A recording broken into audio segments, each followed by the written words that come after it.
वन्दे गुरु परम्परां वसुदेवसुतं देवं कंसचाणूरमर्दनं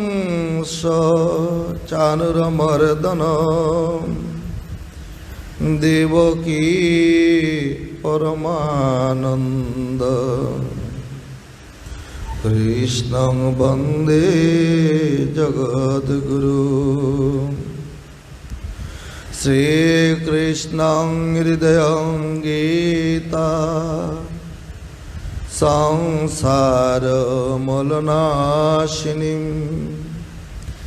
ज्ञानं भक्तिं मुक्तिदात्रीं गीता देवी नमाम्यहम् मूकं करोति वाचालं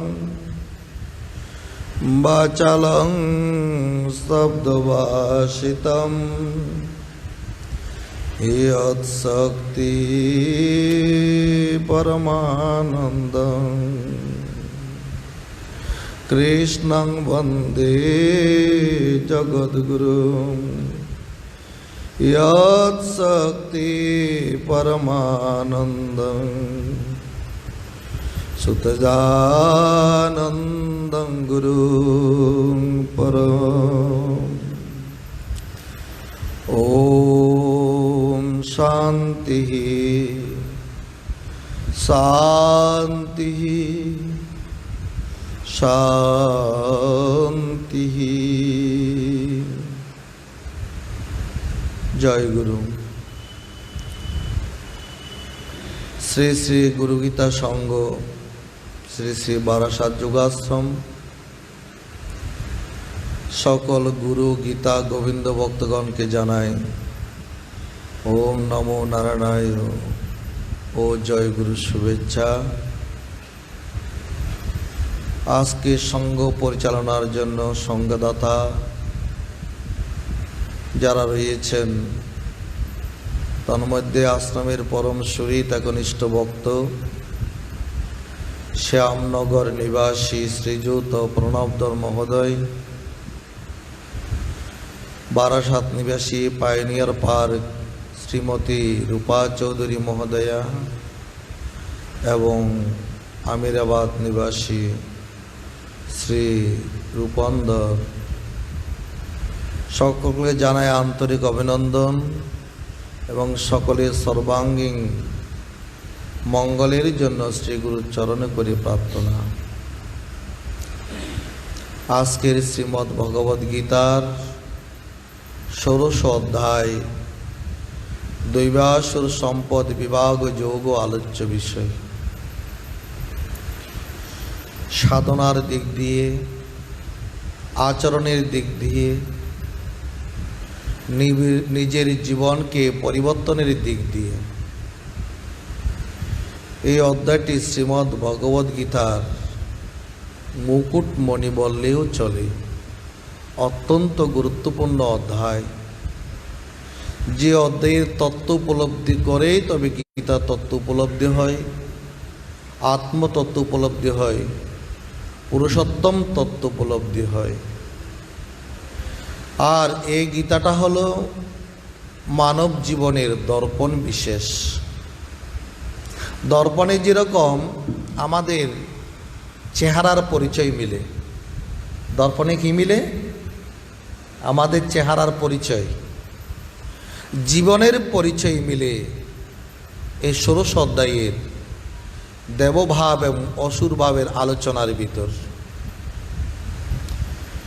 এই জীবনটার পরিচয় কি? মানুষের পরিচয় হলো মনুষ্যত্ব বোধে। যার মনুষ্যত্ব নাই তাকে মানুষ বলা যায় না।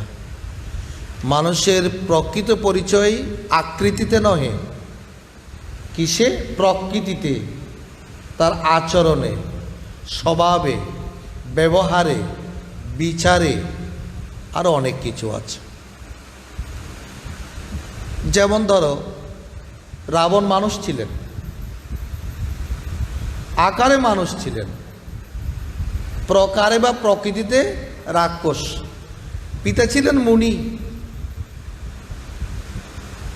আর ইন্দ্র ছিলেন আকারে দেখতে মানুষ, কিন্তু তিনি দেবতা। ধরো অর্জুন, তিনিও আকারে মানুষ ছিলেন, তার মধ্যে মনুষ্যত্ববোধ আছে, তাই তিনি মানুষ। ধরো কংস, আকারে একজন মানুষ, রাজা, কিন্তু প্রকারে তিনি একজন দৈত্য, অসুর বললেও চলে। অর্থাৎ যে মানুষ সৎ পথে চলে, সৎ চিন্তা নিয়ে চলে, সৎ ভাবনা নিয়ে চলে, শাস্ত্রমতো জীবন যাপন করে জীবনকে পুরুষোত্তম তত্ত্বের দিকে, আত্মতত্ত্বের দিকে নিয়ে যায়, যার মধ্যে মনুষ্যত্ব বোধ আছে, যে অপরের অকল্যাণ করে না, কল্যাণ করে, মানুষকে আঘাত দেয় না, যার মধ্যে সৎ বুদ্ধি জাগে, সৎস্বরূপ পরমাত্মার সাধনায় যে নিরত সর্বক্ষণ তাকে বলা হয় প্রকৃত মানুষ। আজকের অধ্যায়ের তাকে বলা হচ্ছে দেবতা। যার মধ্যে দিব্যতার প্রকাশ আছে তাকে বলা হয় দেবতা। দীপ শব্দ থেকে দেবতা বা দেব শব্দটি নিষ্পন্ন হয়েছে। তা দীপ শব্দের অর্থ হল প্রকাশ। কিসের প্রকাশ? মনুষ্যত্বের প্রকাশ, দেবত্বের প্রকাশ, ঈশ্বর চেতনার প্রকাশ, সর্বোপরি ব্রহ্মবোধ যার মধ্যে উপলব্ধি হয়, ব্রহ্মানন্দ যে উপলব্ধি করে, গীতামৃত যে পান করে। তাহলে মূলে কি? মনুষ্যত্ববোধ। মনুষ্যত্ববোধ যদি না থাকে, যদি রাবণ রাক্ষসের মতো, দুর্যোধন, কংস আদি, জরাসন্ধ আদি অসুরগণের মনোভাব নিয়ে আমরা জীবনযাপন করি, আমাদের মধ্যে জাগবে দুর্বুদ্ধি। দুর্বুদ্ধি থেকে দুর্ভাবনা, দুঃখ হয়। দুর্বুদ্ধি শব্দের অর্থ কি জানো? যিনি ঈশ্বরকে দূরে মনে করেন কিংবা নাই মনে করেন। আজকের অধ্যায়ে আমরা পড়ব যারা অসুর, তারা ঈশ্বরকে মানে না, শাস্ত্র মানে না, যেমন খুশি তেমন বেল্লাপনা জীবন যাপন করে, অশাস্ত্রীয় জীবন যাপন করে, মদ্যপানে বিষাসক্ত হয়ে জীবন যাপন করে। তারা কাকে বলে ধর্ম, কাকে বলে অধর্ম জানে না। জীবনের প্রকৃত অর্থ কি জানে না। তারা কেবল নিজে উপার্জন করে, নিজের স্ত্রী পুত্র ভোগ বিলাসে মত্ত হয়ে, নানা ব্যসনে মত্ত হয়ে দিনাতিপাত করে এবং হরিবোল বলতে বলতে শ্মশানে গিয়ে পরলোকে নরকে চলে যায়। ইহকালেও তার দুর্গতি, পরকালেও তার দুর্গতি। কাদের? যার দুর্বুদ্ধি জাগে, তাদেরকে আজকের অধ্যায়ে বলা যে অসুর। দেববাপ, অসুবাপ। অসুর মানি অসুসরবন্তে যশ অসুর। অসু শব্দ তো ইন্দ্রিয়। অসুসুরমন্তে যশ অসুর, যে ইন্দ্রিয় রাম হয়ে জীবন যাপন করে, ইন্দ্রিয় সম্ভোগের মধ্যে জীবনটাকে নিয়ন্ত্রণ করে, ইন্দ্রিয় সুখের বাইরে যে ঈশ্বর সুখ আছে সে যে চিন্তা করে না, কেবল নিজের স্বার্থ বুদ্ধি নিয়ে, দেহ বুদ্ধি নিয়ে যার জীবন যাপন, তাকে বলা হচ্ছে কি? অসুর। অসুসুরমন্তে যশ অসুর। তো ভগবান বলছেন যারা ভালো মনের মানুষ তারা হচ্ছে দেবতা, যারা মন্দ মনের মানুষ তারা হচ্ছে অসুর। আজকের অধ্যায়ে কারা দেবতা কারা অসুর লক্ষণগুলো ভগবান দিয়েছেন, এবং কীভাবে দেবতা হওয়া যায়, মনুষ্যত্ববোধ জাগে, তার উপায় নির্দেশ করেছেন। জীবনের পতন কিভাবে ঘটে তার বলেছেন। তাই মানুষকে, আমাদেরকে এই জীবনকে উপলব্ধি করার জন্য এই দেববা অসুর ভাব, দুইটি ভাব জানা দরকার। দেবভাব জানবো অর্জনের জন্য, দেবগুণগুলো অর্জনের জন্য, বৈশিষ্ট্যগুলো নিজের জীবনে অর্জনের জন্য, অভ্যাস করার জন্য। আর অসুর ভাব জানবো বর্জন করার জন্য। অর্জন এবং বর্জনের মধ্যে দিয়ে একটা পাথর যেরূপ দেবতার মূর্তিতে রূপান্তরিত হয়।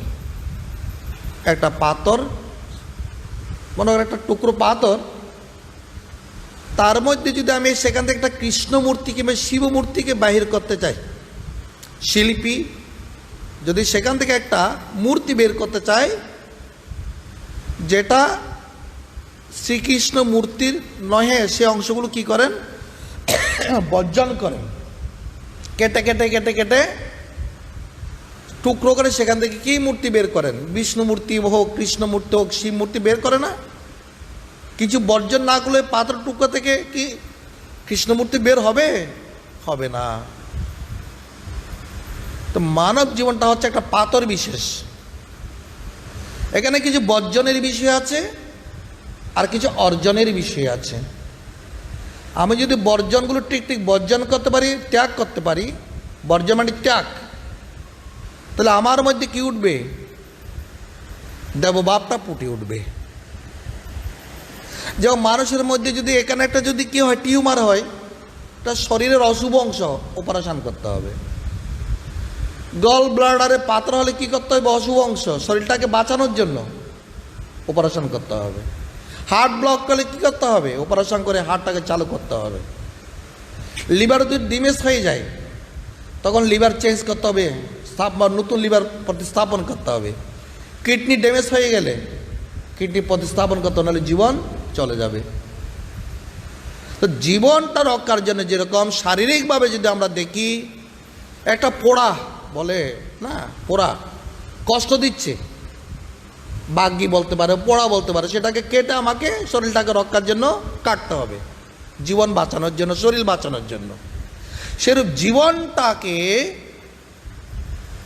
জীবনের মূল্যবোধকে উপলব্ধির জন্য জীবনের যেগুলো অশুভ অংশ, ওই ফোড়ার মতো, টিউমারের মতো, গল ব্লাডারের মতো কি করতে হবে?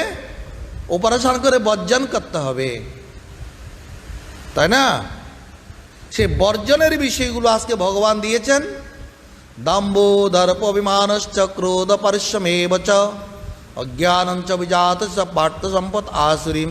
অর্থাৎ তোমার অসুর ভাব যেগুলো আছে, তামসিক ভাব, রাজসিক ভাব যেগুলো আছে, রাক্ষসের মতো স্বভাব তোমার যেগুলো আছে, এগুলো তুমি বর্জন করো। হ্যাঁ, দম্ভ মানে কিরকম? দাম্ভিকতা। দাম্ভিকতাটা কি? দাম্ভিকতা হলো নিজেকে জাহির করার জন্য, বলি আমরা বলি জাহির করার জন্য, ভালো মনের মানুষ বোঝানোর জন্য। আমি অথচ ভালো মানুষ নয়, কিন্তু একটু আগে গান করলেন অভিনয় আর করবো না, কিন্তু আমি অভিনয় করছি আমি ভালো মানুষ। এই দেখো আমার টাকা আছে, আমি একটা বিরাট একটা উৎসব চালিয়ে দিলাম। আমি কিন্তু ঘরে বসে মত মাতলামি সব করি, কিন্তু বিশাল নিজেকে ধার্মিক প্রচার করার জন্য আমি কি করে দিলাম? একটা বিশাল উৎসব করে দিলাম, 10 জন মানুষকে কিছু দান করে দিলাম, লোকটা ভালো মানুষ বলার জন্য, কিন্তু আমি তলায় তলায় অভিনয় করি। এসব আমি আসো ধার্মিক নয়। ধর্মের ধ্বজাকে, যিনি ধর্মের ধ্বজা দেখানোর জন্য, যে নিজে যা নয় তা প্রকাশ করার জন্য, জাহির করার জন্য যে চল চাতুরি কপটতার অভিনয় করে, বর্তমান তো অভাব নেই এসব নেতা ফেতার। হ্যাঁ, ওই ধাম্বিকতা হচ্ছে ধাম্বিকতা, দম্ভ, বিরাট ব্যক্তিত্ব সম্পন্ন মানুষ, হ্যাঁ, তার অনেক বল, কিন্তু প্রকৃত প্রকাশে একটা জঘন্য মানুষ। আমরা আজকাল মানুষ মনে করি কি, যদি কেউ শিক্ষিত হয়, মনে করে কেউ যদি ডাক্তার, ইঞ্জিনিয়ার, অ্যাডভোকেট, হ্যাঁ, ভালো উচ্চ পদে চাকরি করে, আমরা তাকে মানুষ বলি। কিন্তু একজন শিক্ষিত মানুষ প্রকৃত মানুষ নন যদি তার মধ্যে কোনো মনুষ্যত্ব না থাকে। মনে করো তুমি একজন শিক্ষিত মানুষ, ভালো চাকরি করা, কিংবা তুমি একজন ডাক্তার, ইঞ্জিনিয়ার, অথচ তুমি তোমার পিতামাতাকে বৃদ্ধাশ্রমে পাঠিয়ে দিয়েছ, তোমার সঙ্গে তোমার আত্মীয় স্বজন, ভাই বন্ধু কারোর সঙ্গে সম্পর্ক নেই, আর তুমি নিজেকে বিশাল নিজেকে জাহির করো আমি অমুক, অথচ তুমি তোমার সংসার যেটুকু দায়িত্ব তুমি সেটুকু ন্যূনতম দায়িত্ব তুমি পালন করো না। তো শিক্ষিত হলেই তাকে মানুষ বলা যায় না। মনুষ্যত্ববোধ যার আছে তাকে মানুষ বলে। তো ওই মনুষ্যবোধ জাগ্রত করার জন্য আমাদের কি করতে হয়? এই জীবন পাথর থেকে অশুভগুলোকে বর্জন করতে হবে। দম্ভ, দাম্ভিকতা ত্যাগ করো। দম্ভ, দর্প, অহংকার ত্যাগ করো। 4 প্রকারের অহংকার মানুষ করে থাকে। কুলবত অহংকার, আমি উচ্চকুলে জন্মগ্রহণ করেছি, ব্রাহ্মণ, আমি ব্রাহ্মণ, সোজা কথা না, আমার বংশে আমার মতো শ্রেষ্ঠ এই জগতে কেউ নেই, এটা কুলবত অহংকার। ব্রাহ্মণ যারা একটু উচ্চ বংশ তারা এরকম অহংকার করে। তারপর যার রূপ আছে, সৌন্দর্য আছে শরীরের, সে রূপবত অহংকার করে। যার অনেক ধন আছে সে ধনের অহংকার করে। যার বিদ্যা, বললাম একটু আগে, শিক্ষিত মানুষ, তার কাছে বিদ্যার অহংকার আছে। কিন্তু প্রকৃত কুলীন কে? যে কুলবত অহংকার করে তার বোঝা উচিত প্রকৃত কুলীন কে। যে গোবিন্দের ভক্ত, ঈশ্বরের ভক্ত, ভগবানের ভক্ত, সে হচ্ছে প্রকৃত কুলীন। কোন বংশে জন্মগ্রহণ করেছে এটা বড় কথা নয়।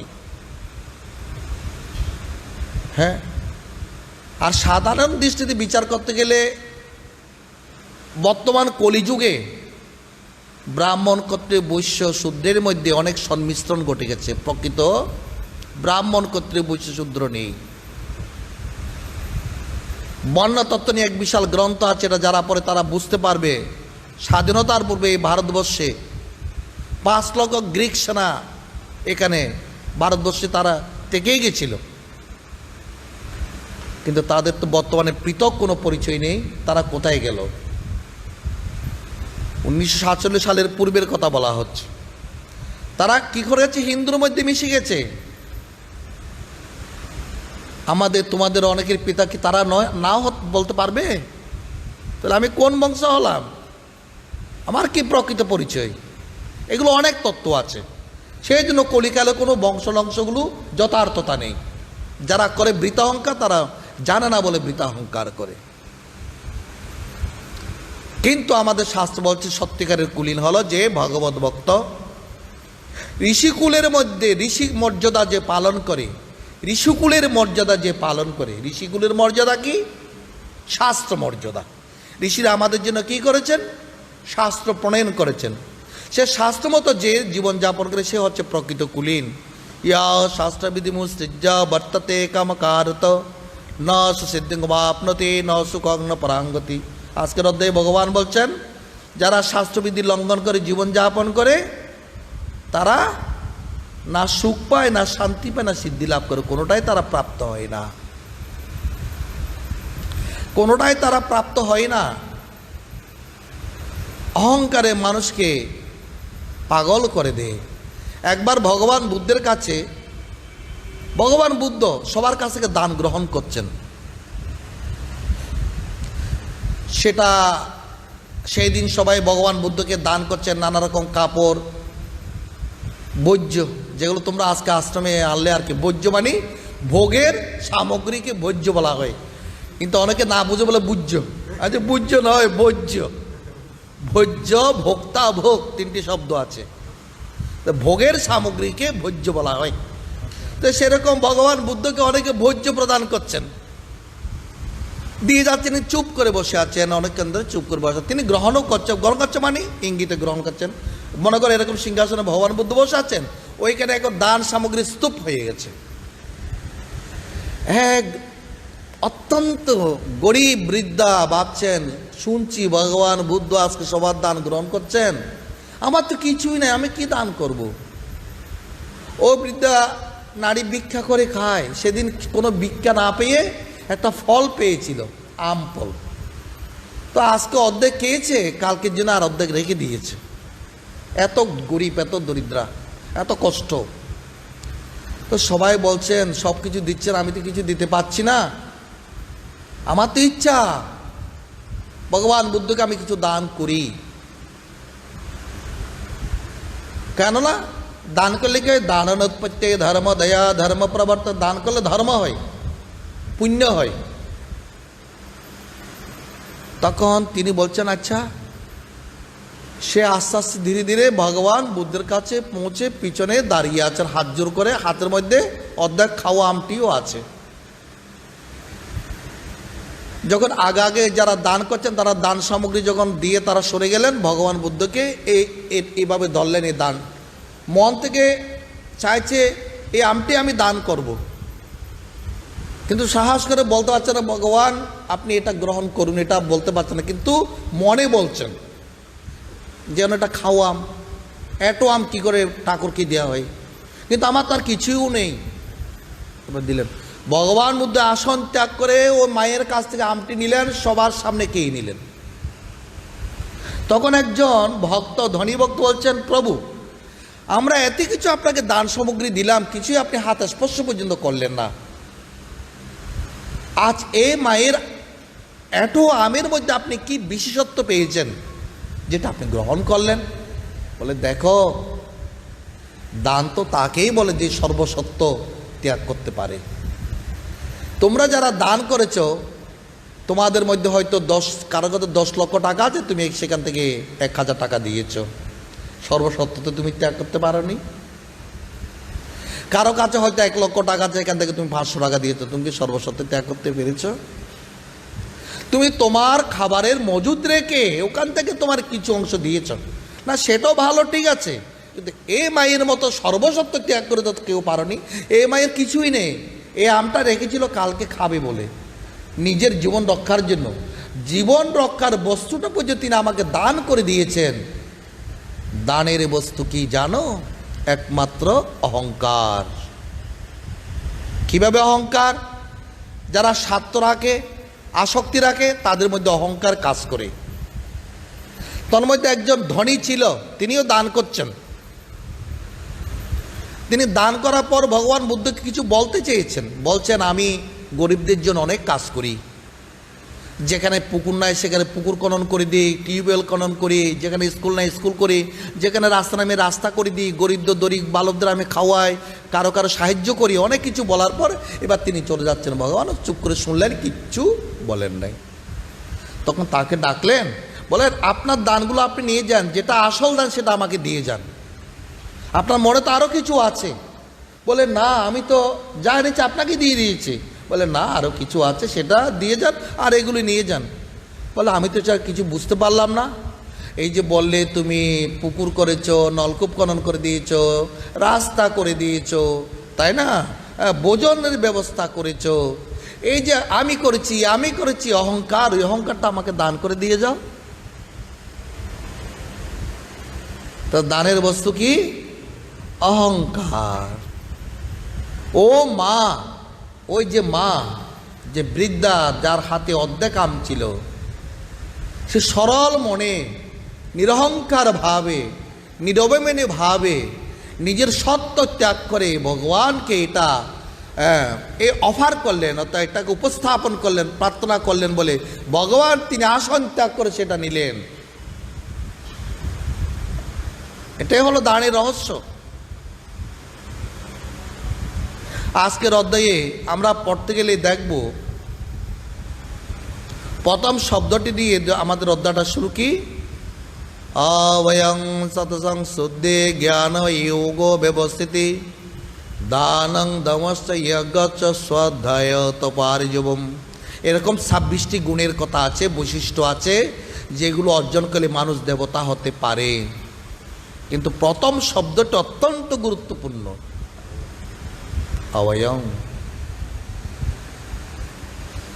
অবয়ের বিপরীত শব্দ ভয়।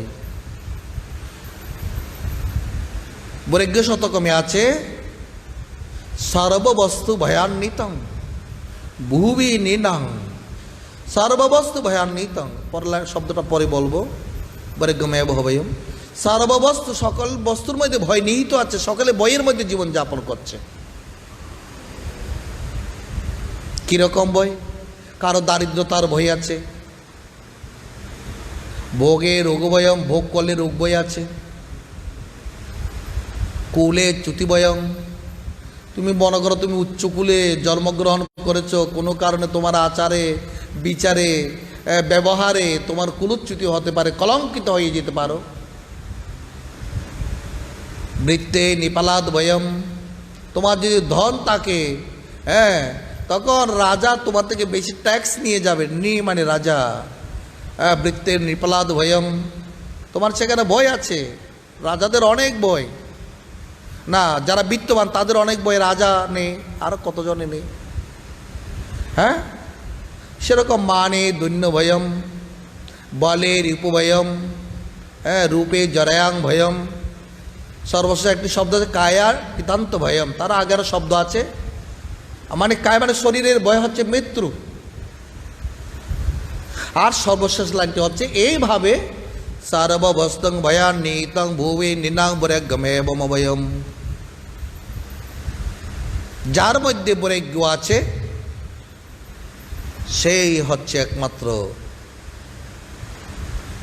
নির্ভয় ভক্ত। বৈরাগ্য মানে কি? যার অহংকার বিসর্জন হয়ে গেছে ভগবানের চরণে, ভগবান যা করেন মঙ্গলের জন্য করেন, এ ভাব নিয়ে জীবনের শত প্রতিকূল পরিস্থিতিতে যে ঈশ্বরের ভাবে ভাবিত থাকে। অভয় হচ্ছে কি, জীবনে সৎপথে চলতে গেলে অনেক প্রতিকূল বা তার সৃষ্টি হয়, অনেক বাধা বিঘ্নের সৃষ্টি হয়। তুমি বর্তমান সমাজে সত্য কথা বলতে গেলে তোমার যাতনার ভয় আছে, তোমাকে হয়তো পিটাও দেবে, মার দেবে, লোকনিন্দার ভয়,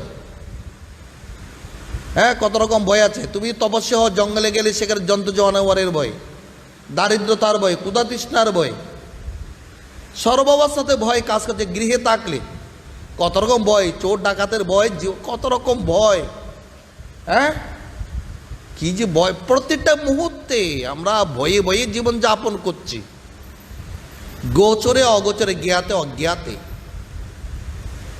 আর মৃত্যু ভয় তো আছেই।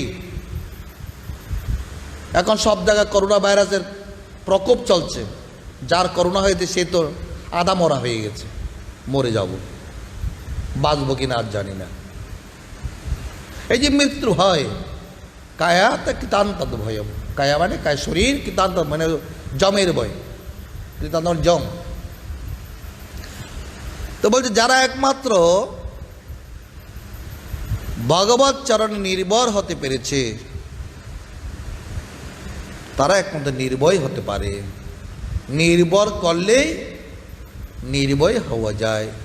গুরু চরণাম্বুজ নির্ভর ভক্তম সংসার অচিরাদ ভব মুক্তম সেন্দ্রিয় মানস নিয়মাত এবং দক্ষ নিজ হৃদয়স্থং দেবং। ভগবান আচার্য শঙ্কর বলেছেন, তুমি যদি গুরু চরণান কমলে নিজে নির্ভর করতে পারো, নির্ভয়ে থাকতে পারো, নির্ভর করে থাকতে পারো, গুরু চরণাম যে নির্ভর ভক্তম, তো এইভাবে নির্ভর করে যদি তুমি থাকতে পারো, ভগবানের চরণে যদি নির্ভর করে থাকতে পারো, ভগবান যা করেন মঙ্গলের জন্য করেন, তাহলে কি হবে? সংসার থেকে অচিরা তুমি মুক্ত হয়ে যাবে। তুমি মুক্ত হও, গুরু চরণাগত হয়ে তুমি শরণাপন্ন নিয়ে তুমি মুক্ত হও। সেন্দ্রিয় মানসা, ইন্দ্রিয় সহ মনকে তুমি সংযম করে নিজের হৃদয়ের মধ্যে সে আত্মদেবতাকে দর্শন করো। সেন্দ্রিয় মানসা নিয়মাত এবং দেখছি নিজ হৃদয়স্থং দেব। কিন্তু সেই দেবতাকে আমাকে দর্শন করতে হলে কি করতে হবে? কি করতে হবে বলছেন, মা কুরু ধনজন যৌবন গর্বং হরতি নিমিষাদ কাল সর্বং। বলে মা কুরু, করো না। ধনজন যৌবনের অহংকার, একটা যে অহংকার বলেন 4 প্রকারের অহংকার, ধনের অহংকার, জনের অহংকার, যৌবনের অহংকার তুমি করো না। হরতি নিমিষাদ কাল সর্বং, মুহূর্তের মধ্যে কাল তোমার সর্বসহরণ করে নিয়ে যাবে। মায়াময় এই দম অকিলং হিত্বা, এই সংসার মায়াময়, এই আছে এই নাই, আগমা পাই, আসে আর যায়, এগুলো ত্যাগ করো। ব্রহ্মপদং প্রবিশ্বাস বিদিত্বা, তুমি ব্রহ্মপদ ব্রহ্মতত্ত্বের মধ্যে প্রবেশ করো, ব্রহ্মতত্ত্ব অবগত হও, ব্রহ্মতত্ত্ব সাধনা করো এবং সেখানে মনোনিবেশ করো। তাহলে প্রথম সত্য হলো কি, মা ক্রুদরজন যৌবন গর্বং। তো এইভাবে নিজেকে প্রকৃত মানুষ রূপে তৈরি করতে হলে, অহংকার অভিমান আসক্তি ত্যাগ করতে হলে অনেক ধৈর্য সহ্য ত্যাগ তিতিক্ষার প্রয়োজন। অভয় হচ্ছে সবচেয়ে দৈবী সম্পদ, যাকে বৈরাগ্য বলা হচ্ছে। সে অভয় পদকে লাভ করার জন্য বলছে অভয় পদ তোমার জীবনের লক্ষ্য।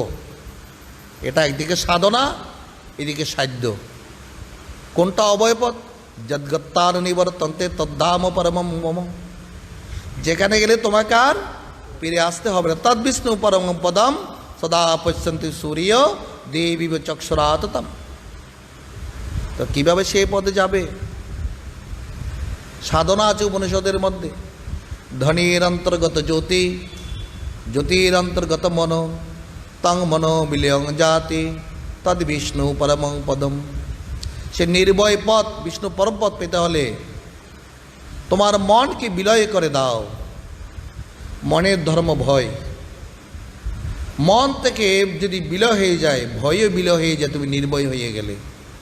তং মন বিলয়ং জানতি। তাহলে তোমাকে সাধনা করে কি করতে হবে? যে অনাহত ধনী, সেই ধনীকে তোমার শ্রবণ করতে হবে। ধনীর অন্তর্গত জ্যোতি, যেমন দেখো না আকাশের মধ্যে যখন বিদ্যুৎ চমকায়, শব্দ এবং তার স্পার্কিং জ্যোতি সঙ্গে সঙ্গে দেখা যায়। সেরূপ হৃদয় আকাশের মধ্যে যে মনটাকে স্থাপন করতে পেরেছে, অনাহত ধনীকে যে শ্রবণ করতে পেরেছে, আত্মজ্যোতি যে দর্শন করতে পেরেছে, সে জ্যোতির মধ্যে যদি মনটাকে মিশিয়ে দিতে পারে, তবে সে বিষ্ণু পরমপদ লাভ করতে পারে। কেবল একটা কাপড় পরে, কপালে তিলক দিয়ে, মালা দিয়ে, নির্মিষকে আলবনকে মনের মধ্যে ফোঁসা বস্তা অহংকার অভিমান রেখে চললে অভয়পদ লাভ করা যায় না। আমরা অনেকে সৎ কাজ করি, দান দক্ষিণা করি, তপস্যাও করি, কিন্তু মনের অহংকার অভিমান বর্জন করতে পারি না। কিন্তু ওটা তো বর্জন করতেই হবে, অশুভটা বর্জন করতেই হবে, নাহলে আমার জীবন মূল্যবোধ উপলব্ধি হবে না। যেভাবে একটা পাথর, কি বললাম না, একটা মূর্তি তৈরি করে ভাস্কর্য শিল্পী বা মূর্তির কারিগর, একটা পাথর খোদাই করে মূর্তি তৈরি করলো, কিন্তু সে মূর্তি তৈরি করার পরে আরেকটি পাথরও খোদাই করতে গিয়েছিল।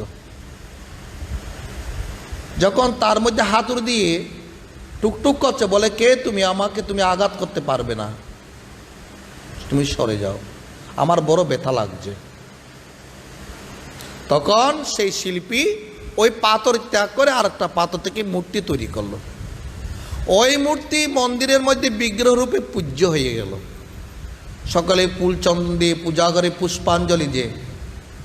তো এখন মন্দিরে দক্ষিণ ভারতে দেখবো পূজা করতে গেলে নারকেল পাঠিয়ে পূজা করা হয়। তখন বলছে মন্দিরে তো এখন মূর্তি এসে গেছে, নারকেল পাঠাবো কোথায়? শিল্পী বলছে ওখানে একটা পাথর আছে, ওটা নিয়ে আসো। কোন পাথর? যে পাথর প্রথমে টক্কর দিয়েছিল, সে যে বলে না আমাকে আঘাত করবে না। তখন শিল্পীর কথা অনুসারে মন্দিরের ভক্তগণ ওই পাথরটাকে বাইরে রাখলো, মন্দিরের বাইরে। যখন ভক্তরা ভগবান বিষ্ণুর পূজা করতে আসে, কৃষ্ণের পূজা করতে আসে, নারকেলটা ওখানে ফাটায়। তাহলে একটা পাথর হয়ে গেল নারকেল পাঠানোর জন্য, আর একটা পাথর হয়ে গেল পূজ্য দেবতা হয়ে গেল। আমরা জীবনের মধ্যে আমাদের জীবনটাকে আমরা হয়তো নারকেল পাঠানোর পাথরও তৈরি করতে পারি, অথবা পূজ্য হয়ে উঠতে পারি। কীরকম? আচরণের মাধ্যমে।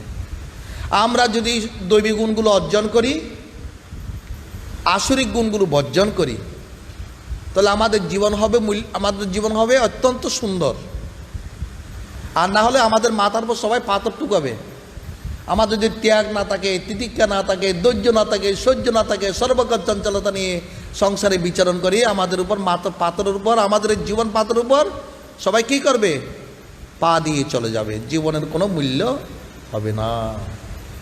এই জন্য ষোড়শ অধ্যায়টা অত্যন্ত আমাদের গুরুত্বপূর্ণ অধ্যায়। জীবনটাকে আমরা কোথায় নিয়ে যেতে চাই, কিভাবে জীবনে আচার আচরণ করিলে আমরা সত্য উপলব্ধি করতে পারবো, দেবতাকে উপলব্ধি করতে পারবো, এই কথাগুলো ভগবান আমাদের এই অধ্যায়ের মধ্যে সুন্দর করে বুঝাইয়েছেন, যাতে আমাদের জীবন সুন্দর হয়, শাস্ত্র মতো আমরা জীবনযাপন করি, জীবনের মূল্যবোধ উপলব্ধি করে এই জীবন দর্পণের মধ্যে যেন আমাদের পরিচয় পাই, আমাদের মধ্যে যেন মনুষ্যত্ব জাগে। ওই মনুষ্যত্ব জাগানোর জন্য ত্যাগ ত্যাগ ত্যাগ ত্যাগ, দানং দমস্য যজ্ঞস্য তপ, এই চারটি শব্দ ত্যাগাত্মক। দান করলে তোমার সম্পদ ত্যাগ করতে হবে, দম অর্জন করতে হলে ইন্দ্রিয় সম্ভোগ ত্যাগ করতে হবে, ইন্দ্রিয় সংযম ত্যাগ করতে হবে, তার মানে ইন্দ্রিয় সম্ভোগ ত্যাগ করতে হবে। যজ্ঞ করলে তোমার নিজের উপার্জিত বস্তু ভগবত দেবতার উদ্দেশ্যে অর্পণ করে দিতে হবে, ফিরে পাবে না তুমি। তপ মানি তোমার দানং যজ্ঞস্য তপ, দানং দমস্য যজ্ঞ তপ, তপ মানে তোমার ঈশ্বরের মনটাকে নিবেশ করে অন্য সমস্ত বাসনা বর্জন করতে হবে। ত্যাগেন অমৃতত্বম আশু, ত্যাগের দ্বারা অমৃত শীঘ্র লাভ করা যায়। ওই ত্যাগের দ্বারা ওই একটি পাথর পূজ্য হলো, আর একটি পাথর নারকেল পাঠানোর জন্য বাইরে, দরজার বাইরে তার অবস্থান হলো। ওই ত্যাগ কি ত্যাগ? দান, অহংকার ত্যাগ। সাধারণ দান হলো বস্তু ত্যাগ, আর সবচেয়ে শ্রেষ্ঠ দান অহংকার ত্যাগ। দানং দমশ্চ, দম দমানি ইন্দ্রিয় সংযম, একাদশ ইন্দ্রিয় সংযম, ইন্দ্রিয় সম্ভোগ ত্যাগ করতে হবে। যজ্ঞশ্চ, যজ্ঞ করতে হবে। কি যজ্ঞ করতে হবে? গৃহস্থদের জন্য পঞ্চযজ্ঞ আমরা বলি, মহাত্মারা বলে গেছেন। দেবযজ্ঞ, পিতৃযজ্ঞ, নৃযজ্ঞ, আর ভূতযজ্ঞ, ব্রহ্মযজ্ঞ। তো এখন আমাদের যে এইগুলোর তো আলাদা আলাদা কথা অনেকবার বলা হয়েছে। তো পিতৃযজ্ঞ কথাটা আমরা বলি। পিতৃযজ্ঞ কথাটা মানে কি? পিতৃপূজা, পিতামাতার পূজা, পিতামাতার সেবা, পিতামাতার জীবিতকালে তাদের ভরণ পোষণ এবং তাদের চিকিৎসার ব্যবস্থা করা, আশ্রয়ের ব্যবস্থা করা, আর তারা পরলোকগত হলে তাদের উদ্দেশ্যে শ্রাদ্ধ তর্পণ করা হলো পিতৃযজ্ঞ। হ্যাঁ, তাদের উদ্দেশ্যে তর্পণ করা পিতৃযজ্ঞ। অধ্যাপনং ব্রহ্মযজ্ঞ, হ্যাঁ, পিতৃযজ্ঞস্য তর্পণম, শাস্ত্রে কি লেখা আছে? পিতৃযজ্ঞ। তাহলে এই যে অনেকে কি করে, আজকে আমরা পিতৃযজ্ঞ নিয়ে একটা ভিডিও ছেড়েছি জানার জন্য পিতৃপক্ষে মানুষের করণীয়টা কি। এই পিতৃ পূজায় মানবগণ পিতৃ আশীর্বাদ নিয়ে তবে তারা দেবতার পূজায়, দেবপক্ষে দেবী পক্ষে দেবতার পূজায় আসীন হন। আর আজকাল অনেক সময় আমরা পেপারে পড়ি, কি করি, সুপুত্র বলো আর কুপুত্র বলো, তারা পিতামাতাকে, অথচ পিতামাতার তৈরি বিল্ডিং, সেখান থেকে তাদেরকে তাড়িয়ে কি করে বৃদ্ধাশ্রমে পাঠিয়ে দেয়, অথবা বাইরে ফেলে রাখে, কোনো খবরে নেয় না, বা অন্য কোথায় তাদেরকে পাঠিয়ে দেয়। কিন্তু শাস্ত্র বলছে তুমি পিতা মাতার সেবা করো, পূজা করো, তাদের সেবা হচ্ছে তাদের পূজা। শাস্ত্র বলছে পিতৃদেব ভব মাতৃদেব, পিতা তোমার মা ভগবান, মাতা তোমার ভগবান। এই পিতৃপূজা না করলে বিষম দুর্গতি প্রাপ্ত হয়। পরলোকগত পিতৃপুরুষের জীবাত্মারা এই প্রেতপক্ষে স্ব সন্তানের কাছে চলে আসেন কিছু পাওয়ার আশায়। এখন জমের দ্বার খোলা, এই প্রেতাত্মারা কোথায় আসেন? তাদের উত্তর পুরুষের কাছে, সন্তানের কাছে। তো সন্তানের কর্তব্য, তারা যেমন প্রতিদিন আহার আদি গ্রহণ করে, পিতার উদ্দেশ্যে প্রতিদিন তর্পণ এবং শ্রাদ্ধ করা। আমাদের বাঙালিরা অনেকেই জানে না শ্রাদ্ধ করতে হয়, তারা শুধু তর্পণ করে সেরে দেয়। তর্পণ করা মানে কি? জল অর্পণের মাধ্যমে পিতৃপুরুষকে কি করা? প্রসন্ন করা। এখন কথা হলো, তুমি যদি কোনো বাড়িতে নিমন্ত্রিত হও বা যাও, তোমাকে জল দিলে কি তুমি খুশি হবে? আর খাবার টাবার না পেলে? হ্যাঁ, ওই তর্পণ করা হলো পিতৃপুরুষকে জল দান করে প্রসন্ন করা, আর শ্রাদ্ধ করা হলো পিতৃপুরুষদের যা আহার্য বা পিণ্ড দান করে তাদেরকে প্রসন্ন করা। তা মূল বস্তু হচ্ছে শ্রাদ্ধ। শ্রদ্ধার সহিত দেয় বস্তু, তাই শ্রাদ্ধ নামকরণ হয়েছে। সেই জন্য শ্রাদ্ধ এবং তর্পণ দুইটি করা কর্তব্য 15 দিন ধরে। তো মনুসংহিতায় বলছেন, যদি 15 দিন অসমর্থ হও, তুমি ষষ্ঠী তিথি থেকে এই অমাবস্যা বা মহালয়া পর্যন্ত করো প্রতিদিন। এতেও যদি তুমি অসমর্থ হও, একাদশী তিথি থেকে মহালয়া পর্যন্ত পিতৃপুরুষের উদ্দেশ্যে শ্রাদ্ধ তর্পণ করো। এতেও যদি তুমি অসমর্থ হও, ত্রয়োদশী তিথি থেকে মহালয়া মানে অমাবস্যা পর্যন্ত তুমি পরলোকগত পিতামাতার উদ্দেশ্যে শ্রাদ্ধ তর্পণ করো। আর এতো যারা একেবারে অসমর্থ, অন্তত মহালয়ার দিন পার্বণ শ্রাদ্ধ করো। মহালয়া তিথি দিন যে শ্রাদ্ধ করা হয় তাকে বলে পার্বণ শ্রাদ্ধ। এগুলো কেন করতে হয়? আমরা মহাভারতের কর্ণের উপাখ্যান থেকে পাই। কর্ণ যখন পরলোকগত হলে, মৃত্যুবরণ করে চলে গেলেন পরলোকে, তখন তাকে খাদ্য দেওয়া হলো সোনা, রূপা, মুক্তা, হীরা, জহরত, ডাল ভাত, চাল কিছুই দেয়নি। বলে আমার জন্য এরকম ব্যবস্থা কেন? অন্যরা তো সব ভালো ভালো জিনিস খাচ্ছেন, আহার্য বস্তু, ভোজ্য বস্তু গ্রহণ করছেন। এই সোনা রূপা তো কেউ খায় না, এটা খায় না। বলে দেখো কর্ণ, তুমি যখন মর্ত্যলোকে ছিলে, তুমি কোনোদিন পিতৃপুরুষের উদ্দেশ্যে শ্রাদ্ধ তর্পণ করনি, অত তাদের উদ্দেশ্যে তুমি জল কিংবা আহার্য বস্তু দান করনি, পিণ্ড দান করনি। দেখো, এখানে তুমি যদি পিতৃপুরুষের উদ্দেশ্যে শ্রদ্ধার সঙ্গে তাদের স্মরণ করে তর্পণ বা জল দান করো, পিণ্ড দান করো, তোমার জন্য ব্যবস্থা হয়ে যাচ্ছে অগোচরে। তো কর্ণ বলছেন, আমি কি করব? এটা তো আমি জানতাম না আমার পিতৃপুরুষের পরিচয়। আমি কতদিন ধরে এই মৈত্রলোক ঘুরে ছিলাম, আমার প্রকৃত পরিচয় কি? আমি যখন জানলাম তখন আর শ্রাদ্ধ করার সময় ছিল না, আমি তখন মৃত্যুর কোলে ঢলে পড়ি, এটা আমার কি দোষ? তখন যমরাজ বললেন, ঠিক আছে, তুমি যখন অজ্ঞাতে তোমার এটা হয়ে গেছে, তুমি জানতেই না তোমার পিতৃপুরুষের পরিচয়, তুমি আবার মর্ত্যলোকে চলে যাও এবং 15 দিন ব্যাপী তাদের তৃপ্তি সাধনের জন্য শ্রাদ্ধ এবং তর্পণ দুই করো। আবার সে কর্ণ চলে আসলেন মর্ত্যলোকে। তখন 15 দিন ব্যাপী পিতৃপুরুষের উদ্দেশ্যে কি করলেন? শ্রাদ্ধ আর তর্পণ। লোক প্রচলিত শাস্ত্র প্রথা অনুযায়ী সেই 15 দিনকে বলা হয় প্রেতপক্ষ বা অপর পক্ষ। মানে যারা অপর মানে যারা পরপারে চলে গেছেন, তাই অপর পক্ষ। প্রেত মানে প্রয়াত, ইত প্রেত, যারা প্রয়াণ করেছেন, চলে গেছেন, তাই প্রেতপক্ষ বলা হয়। এটা একটা যজ্ঞ। এই যে বলা হচ্ছে না, দানং দমস্য যজ্ঞস্য শ্রদ্ধায়ত আর্যবম, যে কর্তব্য পালন করে সকলের প্রতি, পিতামাতার প্রতি, সমাজের প্রতি, সাধু সন্তের প্রতি, হ্যাঁ, সকলের কর্তব্য পালন করে, তার মধ্যে মনে উদারতা আসে, দেবভাব আসে, হ্যাঁ, দেবভাব আসে।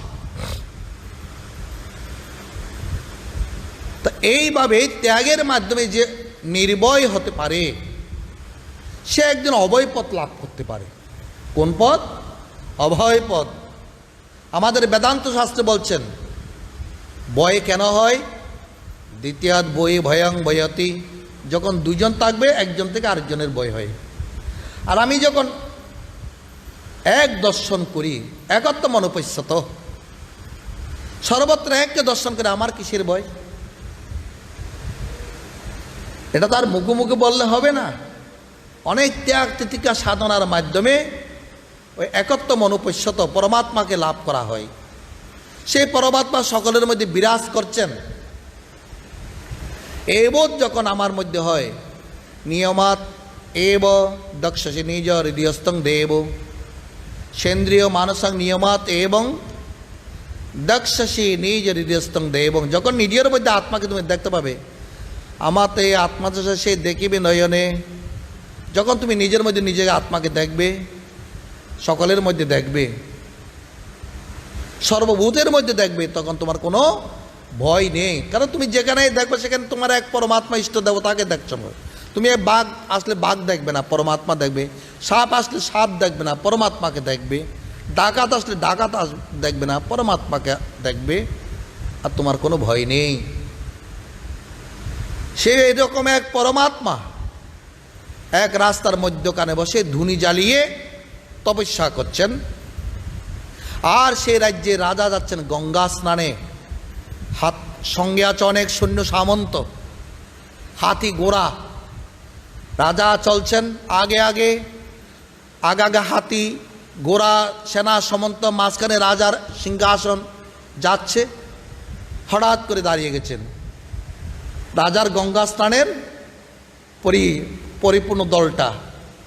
হ্যাঁ, যেরকম কুম্ভমেলার মধ্যে সাধুরা জলুস করে স্নান করতে যায়, তাকে বলে জলুস, আনন্দ করে করে। তো রাজা গঙ্গা স্নানে আছে, ভালো কাজ করতে যাচ্ছেন, আনন্দ করছেন, সৈন্য সামন্ত হাতি ঘোড়া নিয়ে যাচ্ছেন। বিশাল ব্যাপার, রাজার গঙ্গা স্নান মানে বিশাল ব্যাপার। হ্যাঁ, এখন দাঁড়িয়ে গেছেন, সেনা সামন্তরা বলছেন, বলে রাজন আমরা কি করব, মাঝখানে একটা সাধু বসে আছে, দুনি জ্বালিয়ে তপস্যা করছে, বলে ওকে গিয়ে বলো উঠে যেতে। তখন সেনারা গেলেন, কি গো দেখতে পাচ্ছ না রাজা আসছে, তোমার ভয় করে না, উঠো। চুপ করে রয়েছে। সেনা সামন্তরা প্রথমে ধমক দিলেন, পরে অনুরোধ করলেন, কোনোই কাজ হলো না। উনি ওনার মতো জপ তপ করে যাচ্ছেন। এবার রাজা নিজের সিংহাসন নামিয়ে আসলেন। কার কাছে আসলেন? ওই সাধু মহাত্মার কাছে, যিনি বসে তপস্যা করছেন। বলে তুমি কে? যেহেতু এতক্ষণ ধরে ওকে ধমক দিলে, অনুরোধ করে উঠলো না, তো রাজাকে জিজ্ঞেস করলো তুমি কে। পাল্টা প্রশ্ন পরিপ্রশ্ন হলো তুমি কে। রাজাকে কোথাও সম্মান করে আপনি বলবে, তা না বলবে যে তুমি কে। কে বলছেন? তপস্বী মহাত্মা। বলে আমি রাজা। তখন ওই তপস্বী বলছেন আমি মহারাজা। রাজা একটু ঘাবড়ে গেলেন, ওরে বাপ, আমার কথার উপর কথা বলা তো এই রাজ্যে কারো সাহস নেই। এ সাধু নিজে বলছেন আমি মহারাজা। আচ্ছা, রাজা তো ধীর স্থির আছেন, একেবারে ক্রোধান্বিত হননি। আচ্ছা ঠিক আছে, আপনি মহারাজা। এবার রাজা কিন্তু সম্মান দিয়ে কথা বলছেন। রাজা ভাবছেন এ সাধুর মধ্যে অনেক কিছু আছে, নাহলে এত সাহস করে বলতে পারতো না তুমি কে। কারণ যে সত্যিকারের মহাত্মা হয়, আজকের একটি গুণের মধ্যে আছে তেজ। তেজ মানে কাছে অর্থ কি? অন্যায়ের কাছে মাথা নত না করা। অন্যায়ের কাছে কি? মাথা নত না করা, এর নাম হলো তেজ। আচ্ছা, আপনি তো রাজা, তো আপনার সৈন্য সামন্ত সেনা এগুলো এরা কোথায়? বলে আমার কি শত্রু আছে? আমার সেনা সামন্ত লাগবে। সেনা কাদের লাগে? যার শত্রু আছে। শত্রুকে মোকাবেলা করার জন্য কি সৈন্যের প্রয়োজন? তো কোনো শত্রু নেই, সাধু মানুষ বসে আছে, তবে সে শত্রু আছে। সকল শত্রুকে তিনি জয় করেছেন। আসল শত্রু তো মনের শত্রু। মনের মধ্যে 6টি ব্যাগ, আজকের অধ্যায়ে ভগবান বলছে 3টি ব্যাগ। কাম ক্রোধ লোভের ব্যাগকে যিনি জয় করেছেন, তিনি 3 শত্রুকে পরাস্ত করে দিয়েছেন। যাবৎ না মিত্র হয় এই জীবনে ধনঞ্জয়, কামক্রোধ বেগ সাম্যকারী, যেজন তাকিতে পারে সেই সুখে সংসারে, ব্রহ্মে যুক্ত দিবা বিবাহবরী, দিনে এবং রাতে যিনি ব্রহ্মের সহিত যুক্ত। কাম ক্রোধের ব্যাগকে তিনি পরাস্ত করে দিয়েছেন। কাম ক্রোধ লোভকে যিনি নিজের দাস বানিয়েছেন, তার কোনো ভয় আছে? বলে আমার কোনো শত্রু নেই, আমার সেনা এবং সামন্ত লাগবে কেন? রাজা আরও ঘাবড়ে গেলেন, এরে বাপ, বিষম তো জ্ঞানের কথা। আচ্ছা ঠিক আছে, আচ্ছা আপনি বলছেন আপনি মহারাজা, তা আপনার ধন দৌলত কোথায়? আমি রাজা হয়ে দেখুন আমার কত জৌলস। বলে আমার কি কোনো অভাববোধ আছে যে আমার এইসব ধন দৌলতের দরকার হবে। যে পরমাত্মাকে লাভ করেছে তার কোনো অভাব থাকতে পারে? সমস্ত অভাব সেখানে কি হয়েছে? নিরসন হয়ে গেছে, কোনো অভাব আর সেখানে নেই। আমার ধন দৌলতের কি প্রয়োজন? তাই তো আমি মহারাজা, মহারাজ। মহানে যে বিরাজ করে তাকে বলা হয় মহারাজ। মহানে বিরাজ না করে তাকে তো মহারাজ বলা যায় না। আমি মহারাজ নয় অথচ নিজেকে মহারাজ বলে দাবি করি, এটা হচ্ছে অভিমান। আজকের অভিমানের একটি কথা হচ্ছে আমি মহারাজ নয়, পূজ্য নই, অথচ আমি মনে করি সকলে আমাকে পূজা করুক, এটা হচ্ছে অভিমান। ও অভিমানকে দমন করতে হবে। তো এই যে সাধু মহাত্মা এগুলোকে দমন করে, তাই তিনি নিজে বলতে পারছেন মহানে বিরাজিত আছেন। তারপরে মহারাজ, আমার অভাব কোথায়? মহারাজের তো একটি গুণ অভাব বোধ আছে কিনা? আগে অভাব বোধ থাকলে সেটা কিসের মহারাজ? অভাব থাকতে পারে কিন্তু অভাব বোধ থাকতে পারবে না। আচ্ছা, রাজা এবার ঘাবড়ে গেলেন। আচ্ছা ঠিক আছে, আপনি বলছেন আপনি মহারাজা, আপনি কোন রাজ্যের মহারাজা? বলে আমি সর্বব্যাপী, আমার রাজ্য সর্বত্র ছড়িয়াছে, আমি অনন্ত ব্রহ্মাণ্ডের রাজা। তুমি তো একটি রাজ্যের রাজা, তুমি একটি রাজ্যের রাজা, তাই তোমার কত অভিমান। আমি রাজা, আমি অনন্ত ব্রহ্মাণ্ডের রাজা, যে জীবাত্মাকে পরমাত্মার সহিত মিশিয়ে দিয়েছেন, একত্র করে নিয়েছেন, উপলব্ধি করেছেন আত্মবোধ। হ্যাঁ, সে আত্মাই তো সকলের অধীশ্বর, পরমাত্মাই সকলের অধীশ্বর, তাই না? হ্যাঁ, তাই তিনি মহারাজ বলছেন আমি তো সর্বব্যাপী ছড়িয়ে আছি, রাজ্যে রাজ্যে ছড়িয়ে আছি। কি করে কথাগুলো বললেন নির্ভয়ে? অভয় পথ লাভ করেছেন বলে, অভয় পথ আত্মজ্ঞান লাভ করেছে বলে। এই অভয় পথ যারা লাভ করে না, আজকের অধ্যায়ে বলছেন তারা নরকে গমন করে আত্মজ্ঞান বিহীনে মূরা তে পচ্যন্তি নরকে নিগুরা। আচার্য শঙ্কর বলছেন কাম ক্রোধং লোভং মোহম ত্যক্তাত্মানং ভাবয়কু অহম। বলছে তোমার এই কাম ক্রোধ লোভ মোহকে তুমি ত্যাগ করে তুমি নিজের পরিচয় একবার অনুসন্ধান কর, তুমি কে। আজকের অধ্যায়টি হচ্ছে সে অনুসন্ধানের অধ্যায়। আমার প্রকৃত পরিচয় কি? অসুর নাকি আমি দেবতা? আমি প্রকৃত মানুষ নাকি অসুর? সেই জন্য বলছে কাম ক্রোধং লোভং মোহং। তোমার কাম ক্রোধ লোভকে তুমি দমন করো। দানং দমশ্চ যজ্ঞ দমন করো। বাইরে নিজেকে বিশাল সাজিও না, অভিমান করো না। ত্যাক্তাত্মান ভাবয় কোহম, তুমি ভাবো তুমি কে। ভগবান প্রত্যেককে নির্দেশ করে দিচ্ছেন, আঙ্গুলি দিয়ে নির্দেশ করছে, আঙ্গুলি দিয়ে নির্দেশ করছেন হে মানব তুমি ভাবো তুমি কে। আত্মজ্ঞান বিহীনে মূরা, যার আত্মজ্ঞান সম্পর্কে কোনো বোধ নেই। আজকে দ্বিতীয় শব্দটি ছিল জ্ঞান যোগ ব্যবস্থিতি। জ্ঞান মানে কি? আত্মার এবং অনাত্মার জ্ঞানের নাম হচ্ছে বিবেক। এই জ্ঞান যার লাভ হয়েছে, সে জ্ঞানকে লাভ করার জন্য যে সাধনার মধ্যে একাগ্রতা সাধন করে তার নাম হলো যোগ, জ্ঞান যোগ ব্যবস্থিতি। তো আত্মজ্ঞান, যার আত্মজ্ঞান নেই, তুমি আত্মাকে অনাত্মাকে সেটাও জানো না। যার আত্মা অনাত্মার বিবেক জ্ঞান নেই, সে দেহাত্মবোধ নিয়ে অহংকার করে, অভিমান করে, ছলনা করে, কপট করে, অভিনয় করে। কারণ সে জানে সে একটি দেহ, তার ভিতরে আর একটি মানুষ আছে, আত্মারূপে পবিত্র বস্তু আছে, সেই জ্ঞান তার নেই। এই জ্ঞান যার নেই তাকে বলা হচ্ছে কি আত্মজ্ঞান বিহীনে মূরা।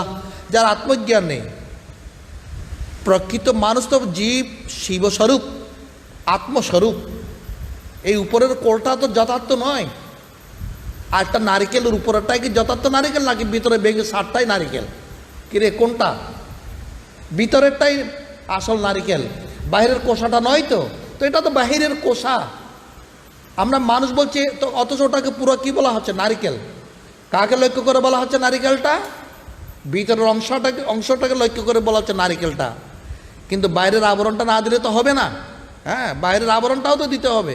তো এটা হচ্ছে আবরণ, কিন্তু এর ভিতর প্রকৃত কি স্বরূপটা কি? আত্মা।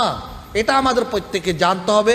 এটা যদি আমরা জানি তাহলে এই দেহের গৌরব, এই দেহের অহংকার, এই দেহটা একদিন চূর্ণ হয়ে যাবে, শ্মশানে চাইবস্য হয়ে যাবে, তখন এর কোনো গৌরব করার দরকার নেই।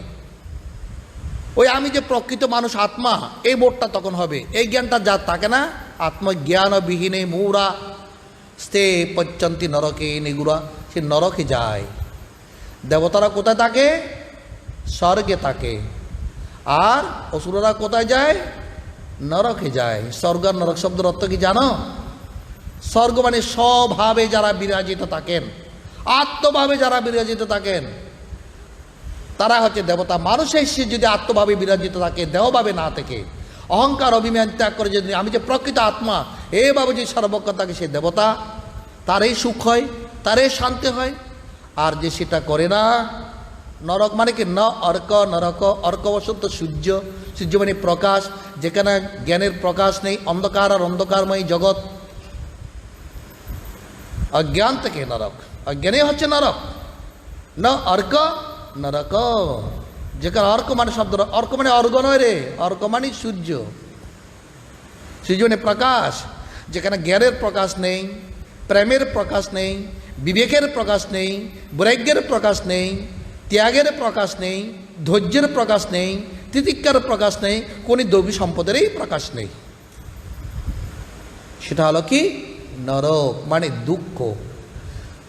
তো জীবনে যদি দুঃখ না চাই, সুখ শান্তি লাভ করতে চাই, আমাদের সর্বশেষ এই অধ্যায়ের সার কথা হলো, তুমি সৎসঙ্গ করো, প্রতিদিন প্রার্থনা করো। সৎসঙ্গ থেকে তুমি জানতে পারবে কারো অকল্যাণ করো না, কল্যাণ করো। যেটাকে আজকের অধ্যায় বলো সত্য সংশুদ্ধি। সত্য সংশুদ্ধির অর্থ হলো অন্তঃকরণের শুদ্ধি। অন্তঃকরণের তিনটি দোষ। একটি দোষ হলো কি জানো? মানুষকে ঠকানো, পরকে ঠকাইও না। সৎসঙ্গ থেকে আমরা এই শিক্ষাগুলো পাই কি? পরকে ঠকাইও না। চিত্তের আরেকটা দোষ মিথ্যা কথা বলা, বানিয়ে বানিয়ে কথা বলা, যাহা নয় তাহা বলা। চিত্তের আরেকটি দোষ কপটতা করা, অভিনয় করা, যা নয় তা সাজা। এগুলো শুদ্ধ হয়ে গেলে তার নাম হলো সত্য সংশুদ্ধি। তা আজকের অধ্যায়ে আমরা সার কথাগুলো হলো, অতগুলো কথা যদি আমরা মনে রাখতে না পারি, আচরণ করতে না পারি, প্রতিদিন প্রার্থনা এবং সৎসঙ্গ প্রসঙ্গ করতে পারলে তার এই গুণগুলো চলে আসবে। কীভাবে আসবে? সৎসঙ্গে গেলে যেখানে প্রকৃত ভগবানের কথা হয়, ভগবানের প্রথম কথা জীবের শিক্ষার জন্য, তুমি কারো অকল্যাণ চিন্তা করো না, কাউকে তুমি আঘাত করো না, কাউকে তুমি ঠকাইও না, কোনো কিছুর অহংকার করো না, ইন্দ্রিয়কে সংযম করো। এই জীবন হচ্ছে দুর্লভ। এই দুর্লভ জীবনের একমাত্র লক্ষ্য হচ্ছে পরমাত্মা ঈশ্বর লাভ বা তার কৃপা লাভ করা। সেই কৃপার দিকে, ঈশ্বরের দিকে যাওয়ার জন্য তোমার জীবনটাকে যাত্রা করো, তুমি সৎভাবে জীবনযাপন করো।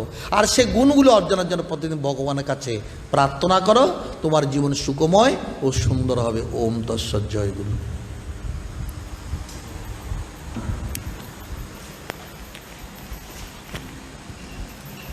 সবাইকে একবার দেখিয়ে দাও। ও আমার তো সময় হয়ে গেছে।